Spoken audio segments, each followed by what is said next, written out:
देखिए ये सवाल जो है, एक द्विध्रुव में 10 माइक्रोकूलाम के दो बराबर व विपरीत आवेश एक दूसरे से 1 सेंटीमीटर की दूरी पर स्थित हैं। ज्ञात करो 1 मीटर की दूरी पर वैद्युत क्षेत्र आपको बताना है, अक्षीय स्थिति में वैद्युत क्षेत्र बताना है ना। बताओ ममता महिमा कौन क्या जन हो नहीं सही। पी क्या होता है? द्विध्रुव आघूर्ण होता है। नहीं, एक एक चीज क्लियर करके रखो, पी क्या है? द्विध्रुव आघूर्ण होता है। जो द्विध्रुव आघूर्ण होता है उसकी दिशा कहां से कहां होती है प्रियांशी? द्विध्रुव आघूर्ण की दिशा कहां से कहां होती है?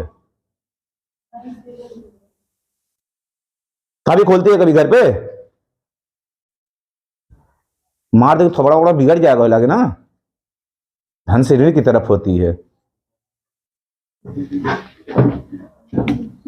देखो चीजों को रोज देख के आओ, कल से जरूर पूछेंगे मारेंगे, उसका वीडियो बना के डाल देंगे ऊपर, वो चला जाएगा वो ऊपर भगवान के पास। देखिए पढ़िए, सब मिला जुला के एक विनती आप लोगों से, पढ़िए। घर का जो पैसा ला रहे हो आप लोग उसका सदुपयोग करें। फुल्की खाने जाते हो, जब फुल्की खाने जाओगे 10 रुपया फुल्की खाएगा, 4 ठू देगा, कट देता खुशी 6 ठू, 10 रुपया 6 ठू देता है, लेकिन घाट लगा रहा तो भैया ठू और दे दो, वही में थोड़ा सा सूखा डाल के दे दो, भैया ठू और दे दो, भैया ठू और थोड़ा दे दो। ओके रिड़कते हो 10 रुपया फुल्की में 10 बार रिड़को, भैया एक ठू और भैया दे दो, और सुस्कावा दे दो भैया। नहीं होता है।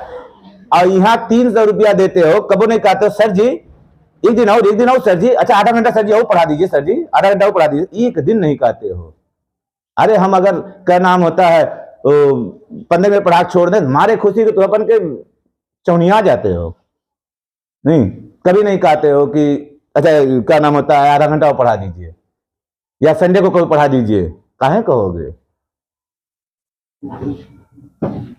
नहीं समझ पाते हो। नहीं, अभी नहीं समझोगे, जिंदगी जब तुम लोगों को धोखा देगी तब समझ में आएगा। देखो एक द्विध्रुव में 10 माइक्रोकूलाम के दो बराबर व विपरीत आवेश है। जो द्विध्रुव होता है इसमें दो बराबर व विपरीत आवेश होते हैं, ध्यान रखिएगा। इस पे मान लीजिए -10 माइक्रोकूलाम का है, और ये क्या है +10 माइक्रोकूलाम का है, +10 माइक्रोकूलाम का है। इसके बीच की दूरी जो हम लोग लिए थे, कितना लिए थे? 2l। तो 2l बराबर, देखो आवेश एक दूसरे से 1 सेंटीमीटर की दूरी पर है, तो 1 सेंटीमीटर इनके बीच की दूरी 2l बराबर दिया है। l बराबर नहीं निकालोगे ना, तो बराबर 1 सेंटीमीटर को लिखोगे 1 × 10⁻- कितना 2 मीटर हो जाएगा। हम लोग मीटर में कन्वर्ट कर देंगे इसको, स्थित है। और Q1 Q2 का मान जो लिखा है, Q1 बराबर कितना है, Q2 बराबर कितना हो जाएगा 10 माइक्रोकूलाम है ना, तो हो जाएगा 10 × 10 पावर कितना होगा -6। तो ये ऊपर से घट जाएगा, एक पावर घट जाएगी इसमें से, तो 10 पावर माइनस कितना हो जाएगा 5 कूलाम हो जाएगा। ये क्या निकला आपको? आवेश निकल गया। तो पहले हम लोग द्विध्रुव आघूर्ण निकालेंगे, इसलिए द्विध्रुव आघूर्ण P बराबर हो जाएगा 2QL। भाई 2L एक साथ रहता है ना, 2L इंटू कितना हो जाएगा Q, तो 2L का मान रख दो, 10 पावर माइनस कितना हो जाएगा 2, और Q का मान कितना हो जाएगा 10 पावर -5, तो कितना हो जाएगा 10 पावर -7। ये कूलाम मीटर का हमारा गड़बड़ आ रहा है का? सही आप लोगों का भी 10 पावर -7 माइक्रो कूलाम मीटर आएगा, ठीक है ना। उसके बाद देखो हमको अक्षीय स्थिति में वैद्युत क्षेत्र निकालना है, क्योंकि अक्षीय स्थिति में वैद्युत क्षेत्र होता कितना है, अक्षीय स्थिति में वैद्युत क्षेत्र कितना होता है, वैद्युत क्षेत्र E बराबर होता है 1/4πε0 2p अपान कितना होता है r³। r का मान देखो कितना लिखा, कितनी दूरी पे निकालना है, 1 मीटर की दूरी पे निकालना है ना। कहां से, ये तो दिया नहीं का, कहां से 1 मीटर की दूरी पे?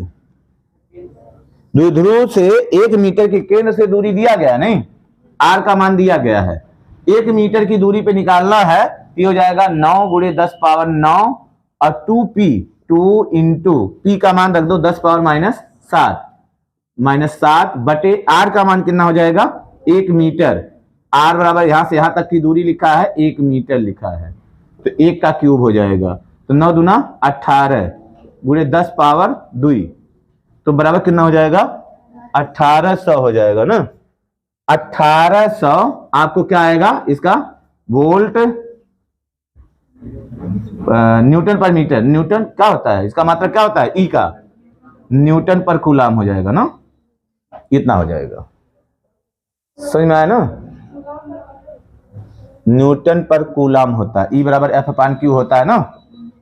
यहां से भी अरे कई मात्रा किसके निकलेंगे भी और बहुत से मात्रा निकलेंगे ना, वोल्ट पर मीटर भी होगा तो ध्यान रखना इसको। चलो ठीक है, अब लिखिए निरक्षीय स्थिति में वैद्युत क्षेत्र की तीव्रता। निरक्षीय स्थिति में वैद्युत क्षेत्र की तीव्रता हम लोग कैसे निकालेंगे।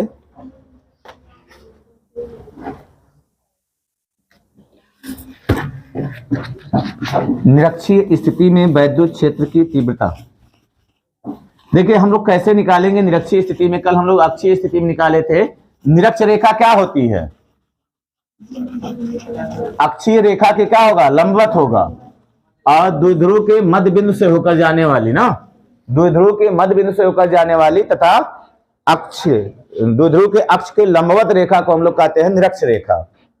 तो हेडिंग डाल लेंगे हम लोग क्या होता है निरक्षीय स्थिति में, निरक्षीय बोर्ड परीक्षा की दृष्टि से बड़े इंपॉर्टेंट दोनों हैं। निरक्षीय स्थिति में वैद्युत क्षेत्र की तीव्रता, वैद्युत क्षेत्र की तीव्रता, निरक्षीय स्थिति में वैद्युत क्षेत्र की तीव्रता हमको निकालना है। देखो अब इसको समझिए थोड़ा सा उससे बढ़िया चीज है ये क्या होता है। मान लीजिए एक वैद्युत द्विध्रुव यहां हम लोग बना रहे हैं, ये ऐसे बना देते हैं हम लोग, एक वैद्युत द्विध्रुव है, थोड़ा सा लंबा बना रहे हैं जिससे फिगर आपको क्लियर हो जाए। होता है बहुत कम दूरी होता है नहीं, ये है ये माइनस क्यू है और ये क्या है प्लस क्यू है। समझ में आ रहा है, इसका मध्य बिंदु है ओ, ये इसका अक्ष होगा, इसके लंबवत जो रेखा होगी वो निरक्ष रेखा कहलाती है। इसकी निरक्ष रेखा पर कोई बिंदु है P, जहां P पर हमको क्या करना वैद्युत क्षेत्र की तीव्रता ज्ञात करना है। समझ में आ रहा है। अब इसकी लंबाई कितनी है 2l है, l लंबाई इधर l लंबाई इधर हो जाएगी। द्विध्रुव की लंबाई हम लोग लेते हैं 2l, इसको a लिख लेते हैं, इसको b लिख लेते हैं। इसके कारण यहां पे जो वैद्युत क्षेत्र होगा कहां होगा बाहर की तरफ होगा। धन आवेश कारण जो वैद्युत क्षेत्र होता है कहां होता है बाहर की तरफ होता है। यहां से हम लोग इसको मिला दिए, इसके कारण धन के कारण जो वैद्युत क्षेत्र होगा ये बाहर की तरफ ऐसे हो जाएगा, ये वैद्युत क्षेत्र हो जाएगा कितना E1 हो जाएगा, वैद्युत क्षेत्र E1 होगा। ये समझ में आया। ऋण के कारण जो वैद्युत क्षेत्र होगा, देखो इस ऋण के कारण जो वैद्युत क्षेत्र होगा आकर्षण बल लगेगा ना, आकर्षण बल नहीं वैद्युत क्षेत्र, ऋण के कारण जो वैद्युत क्षेत्र होगा क्या होगा अंदर की तरफ होगा, क्योंकि ये क्या करेगा ऋण आवेश क्या करता है परीक्षण आवेश पे आकर्षण बल लगाता है। आकर्षण बल माने अपनी तरफ खींचेगा तो वैद्युत क्षेत्र की दिशा वही होती है। इसके कारण जो वैद्युत क्षेत्र हो जाएगा ऐसे, ये अब की बात, इसके कारण जो वैद्युत क्षेत्र होगा ये E2 हो जाएगा। E2 माइनस क्यू के कारण वैद्युत क्षेत्र E2 है, E2 है। देखो समझ में आ रहा ना। ये कोण हम लोग मान लेते हैं थीटा, ये कोण अपने आप थीटा हो जाएगा क्योंकि ये इसके निरक्ष रेखा पर है, मध्य बिंदु वाली रेखा पे है। ये दोनों जो AP होगा और जो BP होगा दोनों बराबर होंगे। ये दूरी अगर हम लोग मान लेते हैं R, ये दूरी हो जाएगा x, ये दूरी हो जाएगा x, दोनों दूरियां क्या होंगी बराबर होंगी, हो जाएगा इस तरह से ये हो जाएगा आपका। तो पहले हम लोग क्या करते हैं AP निकाल लेते हैं और BP निकालते हैं। देखो थोड़ा सा फिगर इसमें ध्यान देना है, AP निकालेंगे BP निकालेंगे तो AP बराबर कितना हो जाएगा। देखो समकोण त्रिभुज होगा, लंब रेखा होती है, तो त्रिभुज POA में, त्रिभुज POA में हम लोग इसका मान निकालना है, जो यक्ष है यक्ष का मान निकालोगे कितना हो जाएगा। AP बराबर कितना होगा, AP बराबर हो जाएगा, ये BP हो जाएगा, BP बराबर कितना हो जाएगा under root L square plus R square, L square plus हो जाएगा R स्क्वायर। समझ में आया। ये R है, पाइथागोरस प्रमेय लगा है, तो लंब का वर्ग धन आधार का वर्ग, इसका जब घटाए इसका वर्गमूल हो गया ना, इतना हो जाएगा। ये दोनों बराबर हैं तो प्लस क्यू के कारण वैद्युत क्षेत्र E1 कितना हो जाएगा, तो E1 बराबर कितना होगा, तो E1 बराबर कितना हो जाएगा E2, क्योंकि ये दूरी समान है ना, दूरी जब समान है, इसको जब इसको हम लोग कर लिए हैं क्या जरूरत है नहीं। देखो E1 बराबर E2 बराबर हो जाएगा 1/4 पाई एप्सिलॉन नॉट, हम लोग चिन्ह को नहीं लेते हैं, Q अपान कितना हो जाएगा R स्क्वायर। बिंदु आवेश के कारण वैद्युत क्षेत्र की तीव्रता E1 बराबर हो जाएगा 1/4 पाई epsilon not Q upon R square. देखो कभी कभी पूछा जाएगा कि वैद्युत क्षेत्र क्या होता है, अच्छी स्थिति में वैद्युत क्षेत्र क्या होता है, तो आप लोग एक सूत्र ये जानते हो, कुल जगह ये बताते हो। अभी हम लोग गाउस के नियम से निकालेंगे, तमाम क्षेत्र निकालेंगे, तो कौन सा सूत्र कहां लगेगा इसको ध्यान रखेंगे, तभी आपको आएगा जब बार बार आप उसका क्या करेंगे, ड्राइवेशन करेंगे। तो ड्राइवेशन बहुत जरूरी है, घर पे बैठ के ड्राइवेशन आप करते रहें, इतना हो जाएगा। तो जब E1 बराबर क्या हो गया E2, अब देखो हम लोग E1 E2 को वियोजित करते हैं, जब E1 E2 को वियोजित करेंगे तो E1 का वियोजित भाग देखो इधर को होगा, ये कोण थीटा है, अगर हम लोग ये लाइन यहां से खींच देते हैं तो ये दोनों कोण बराबर हो जाएंगे, ये भी बराबर हो जाएगा। देखो ये कोण और ये कोण क्या होंगे, बराबर क्यों होंगे, ये आपसे मतलब नहीं है, नहीं। अब मैथ जब पढ़ेंगे तो वहां जानेंगे कि कौन से कोण हैं बराबर क्यों होंगे, सम्मुख कोण होते हैं ना, हाँ सम्मुख कोण है बराबर होते हैं, जब दो रेखाएं समांतर होती है उनके सम्मुख कोण बराबर होते हैं, थीटा। अब देखो E1 को जब हम लोग वियोजित करेंगे, वियोजन पहले वीडियो देखो यहां से क्या करेंगे, इसको क्या करेंगे ऊपर हम लोग वियोजित किए नहीं, और इधर वाला जो थीटा से सटा हुआ भाग होता है कितना होता है कास, तो E1 कास थीटा, ये वाला भाग हो जाएगा E1 कास थीटा, इसका इधर का ना, इधर का वियोजन हो जाएगा, और ऊपर वाला कितना होगा E1 साइन थीटा, समझ में आया। ऐसे E2 को वियोजित करोगे, हाई थीटा है तो ये एकांतर कोण होगा नहीं, ये भी कितना हो जाएगा थीटा, तो इसको जब वियोजित करोगे इधर का E2 इधर को होगा, E2 इधर को होगा, तो इधर का भाग कितना हो जाएगा E2 कास थीटा, जो थीटा सटा हुआ भाग रहेगा कास में जाएगा, ये हो जाएगा E2 कास थीटा, समझ में आ रहा है, ये E2 कास थीटा होगा, और नीचे वाला कितना हो जाएगा E2 sine theta, E2 sine theta हो जाएगा, नहीं नीचे वाला भाग हो जाएगा, क्योंकि E1 बराबर क्या है E2, जब E1 बराबर E2 है, E1 sine theta E2 sine theta क्या हो गए बराबर हो गए, और क्या हो गए विपरीत हो गए, वो ऊपर की दिशा में है और ये क्या है नीचे की दिशा में है, जब दोनों बराबर हो गए विपरीत दिशा में है तो एक दूसरे के प्रभाव को क्या कर देंगे, खत्म कर देंगे, इनका प्रभाव खत्म हो जाएगा। तो जो परिणामी वैद्युत क्षेत्र होगा किसके कारण होगा, E1 कास थीटा और E2 कास थीटा, दोनों एक दिशा में है ना, जब दोनों एक दिशा में है तो परिणामी वैद्युत क्षेत्र इन दोनों के कारण होगा। अभी अनामाना में हम लोग लिखेंगे इसको ना, तो देखो इतना हो जाएगा। तो यहां पे हम लोग लिख लेते हैं, क्योंकि E1 और E2 के वियोजित भाग जो है कौन कौन है, E1 cos theta E2 cos theta और E1 साइन थीटा और E2 साइन थीटा है। तो चूंकि चित्रानुसार क्या हो जाएगा, E1 का वियोजित भाग, E1 का वियोजित भाग E1 साइन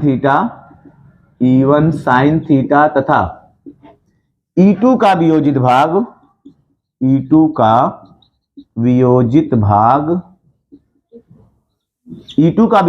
कौन सा, E2 का वियोजित भाग E2 साइन थीटा, दोनों बराबर व विपरीत हैं, दोनों बराबर व विपरीत हैं, इसलिए एक दूसरे के प्रभाव को निरस्त कर देंगे, इसलिए एक दूसरे के प्रभाव को निरस्त कर देंगे, प्रभाव को निरस्त कर देंगे। जब निरस्त कर देंगे तो परिणामी वैद्युत क्षेत्र किसके कारण होगा, क्षैतिज घटक E1 कास थीटा और E2 कास थीटा के कारण होगा, इसलिए P पर परिणामी वैद्युत क्षेत्र, P पर परिणामी वैद्युत क्षेत्र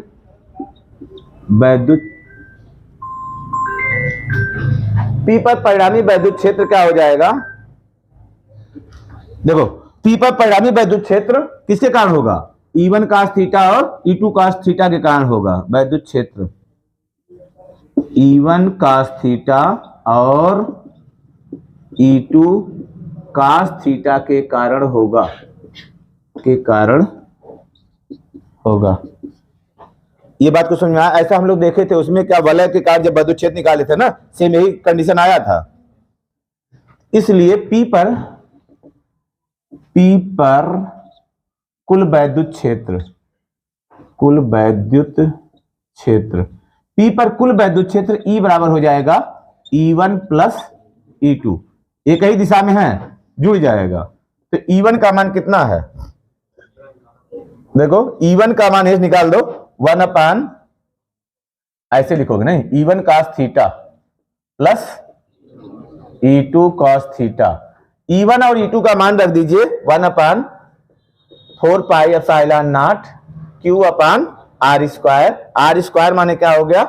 हमको यहाँ R नहीं लिखना चाहिए था, क्या हो जाएगा? ये जो यक्स लिखे थे नहीं, यक्स सही था, क्या हो जाएगा? X square. यहाँ पे हो जाएगा एक्स स्क्वायर, कुछ भी मान सकते हो आप, कॉस थीटा प्लस यहाँ पे हो जाएगा वही चीज 1 upon 4 pi epsilon not Q upon x square cos theta. दोनों समान है ना, तो जुड़ जाएंगे, हाथी प्लस हाथी, दो हाथी, यानी ये हो जाएगा 1 upon 4 pi epsilon not 2Q cos theta बटे कितना हो जाएगा? X square. ये समझो 2Q लाए हैं क्योंकि दोनों चीज क्या है? समान है। अगर मान लो यहाँ अल्फा लिखा होता, यहाँ अल्फा लिखा होता, तो अल्फा अल्फा कितना हो जाता? 2 अल्फा। तो 2 अल्फा माने 2 ये आ गया ना, समझ जाना। देखो चीजों को जब समझोगे तो रटना नहीं पड़ेगा, आपको समझने का प्रयास करो ना। बराबर कितना हो जाएगा? 1 अपान 4 पाई एप्सिलॉन नॉट। अब एक्स स्क्वायर माने क्या हो गया? यही एक्स बराबर हो जाएगा, एक्स बराबर इतना है तो एक्स स्क्वायर बराबर क्या हो जाएगा? L square plus R square. तो 2Q बटे एक्स स्क्वायर कितना हो गया? L square plus R square. L square या अंडर रूट में जब करोगे L square plus R square का क्या हो जाएगा? Whole square into cos theta. Cos theta बराबर हो जाएगा आधार बटे कर्ण, आधार बटे कर्ण। तो आधार माने कितना हो गया? एल अपान कर्ण कितना हो गया? एक्स, एक्स हो गया, बराबर हो जाएगा 1 upon 4 pi epsilon not 2QL ही हो जाएगा, 2QL अपान ये तो इसका कड़ी हट जाएगा ना, बचेगा L square plus R square और इंटू एल, एल तो निकल गया नहीं, एल इसके साथ आ गया, 1 अपान एक्स, एक्स का मान फिर वही रख दो, under root L square plus R square बराबर 1 upon 4 pi epsilon not 2QL की जगह क्या लिखोगे? P, द्विध्रुव आघूर्ण, ये हो जाएगा P अपान, इसको एक लाइन और लिख देते हैं, L square plus R square, इसको क्या लिख सकते हो? L square plus R square power कितना? 1/2 बराबर 1 upon 4 pi epsilon naught P upon, इसका पावर इसके साथ क्या हो जाएगा? जुड़ जाएगा, तो 2 1 कम 2 1 3, ये हो जाएगा L square plus R square power कितना हो जाएगा? 3/2 हो जाएगा। ये क्या निकला? कुल वैद्युत क्षेत्र। देखो ये फार्मूला कब लगेगा? जब यल का मान आर की तुलना में नगण्य नहीं होगा। बात समझ में आ रहा है ना? जब एल का मान आर की तुलना में नगण्य नहीं होगा, मतलब ये बहुत ज्यादा न हो, आर का मान बहुत ज्यादा न हो। लेकिन अगर क्या हो, यदि एल का मान, आर का मान, आर क्या हो? ग्रेटर क्या हो? एल। तो एल को लगभग क्या करेंगे हम लोग? तो एल लगभग क्या हो जाएगा? 0, लगभग 0 लेंगे, इसलिए ई बराबर हो जाएगा कितना? 1 upon 4 pi epsilon naught P अपान, देखो एल का मान 0 हो गया, 2 से 2 क्या हो जाएगा? कट जाएगा, क्या बचेगा? r3, ये निकलेगा नहीं, उसमें निकला था 2P अपान R3 ना, उसमें 2p/r³ निकला था अक्षीय स्थिति में, इसमें कितना निकला p/r³। किसमें अधिक होता है, अक्षीय में, दूना था इसका, हो जाएगा ना। तो इस तरह से ये चीज आपको मिलेगा। तो बात समझ में आई, समझ में आया।